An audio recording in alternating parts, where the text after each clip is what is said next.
श्रीकृष्णाय परब्रह्मणे नमः।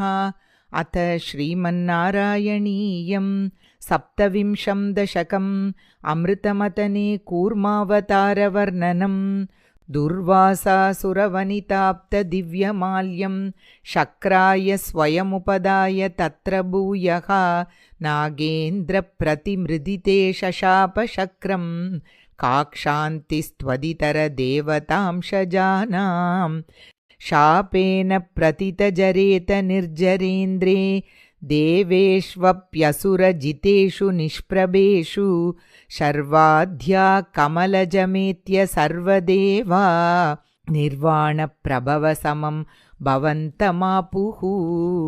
ब्रह्माद्यैस्तुतमहिमाचिरं तदानीं प्रादुष्यन् वरदपुरपरेण धाम्ना हे देवातिथिजकुलैर्विधाय सन्धिं पीयूषं परिमततेति पर्यशास्त्वं सन्धानं कृतवति दानवैः सुरौगे मन्थानं नयति मदेन मन्दराद्रिं भ्रष्टेऽस्मिन् बदरमिवोद्वहन् खगेन्द्रे सद्यस्त्वं विनिहितवान् पयप्पयोधौ आधाय द्रुतमतवासुकिं वरत्रां पाथोदौ विनिहित सर्वबीजजाले प्रारब्धे मतनविधौ सुरासुरैस्तैः व्याजात्वं भुजगमुखे करो सुरारीन्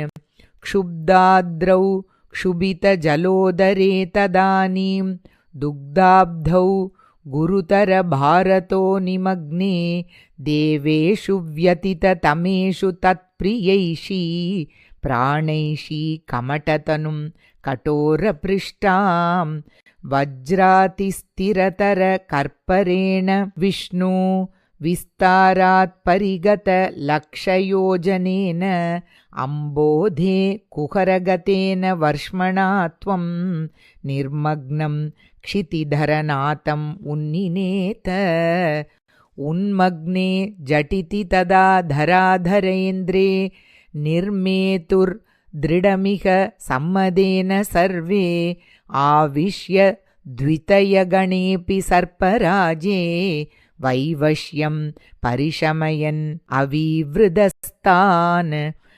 उद्धामभ्रमणजवोन्नमद्गिरीन्द्र न्यस्तैकस्थिरतरहस्तपङ्कजं त्वाम् अभ्रान्ते विधिगिरिशादयप्रमोदात् उद्भ्रान्ता नुनुवुरुपात्तपुष्पवर्षाः दैत्यौगे भुजगमुखाल्निलेन तप्ते तेनैव त्रिदशकुलेऽपि किञ्चिदार्ते कारुण्यात् तव किल देववारिवाहाः प्रावर्षन् अमरगणान् न दैत्यसङ्गान् उद्भ्राम्यत् बहुतिमिनक्रचक्रवाले तत्राब्धौ चिरमतितेऽपि निर्विकारे एकस्त्वं करयुगकृष्टसर्पराजः सम्राजन् पवनपुरेश पाहि रोगात्। अत श्रीमन्नारायणीये सप्तविंशं दशकं समाप्तं। श्रीहरये नमः। रमारमण गोविन्द गोविन्द। श्रीकृष्णार्पणमस्तु।